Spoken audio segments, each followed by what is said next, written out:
നമസ്കാരം, ക്രിക്കറ്റ് ടോക്സിലേക്ക് ഏവർക്കും സ്വാഗതം.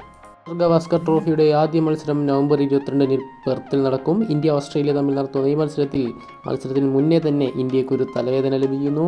രോഹിത് ശർമ്മയും ശുഭ്മാൻ ഗില്ലും ആദ്യ ടെസ്റ്റിൽ ഉണ്ടാവാനുള്ള സാധ്യത വളരെ കുറവാണ്. രോഹിത് ശർമ്മ പേഴ്സണൽ കാര്യങ്ങളാൽ ആദ്യ ടെസ്റ്റിൽ നിന്നും മാറി നിൽക്കും എന്നാണ് വാർത്ത കേൾക്കുന്നത്. ശുഭ്മാൻ ഗില്ലിന് പ്രാക്ടീസ് മാച്ചിനിടെ പരിക്കും പറ്റിയും എന്ന് കേൾക്കുന്നു. അദ്ദേഹത്തിന് 2 മത്സരം വരെ നഷ്ടപ്പെടാനുള്ള സാധ്യതയുണ്ട്.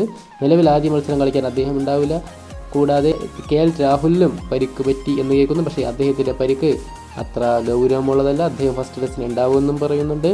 മാത്രമല്ല, ഗില്ലിന് പരിക്ക് പറ്റിയത് കണക്കിലെടുത്ത് സായ് സുദർശനോ അല്ലെങ്കിൽ ദേവദത്ത് പടിക്കലിനോ ഇവർ 2 പേരിൽ ഒരാളുടെ അടുത്തോ അല്ലെങ്കിൽ 2 പേരെടുത്തോ ഓസ്ട്രേലിയയിൽ തന്നെ തങ്ങാൻ പറയും. കാരണം അവർ നിലവിൽ ഓസ്ട്രേലിയയിലുണ്ട്. ഇന്ത്യ എക്ക് വേണ്ടി കളിക്കുവരുന്നവർ.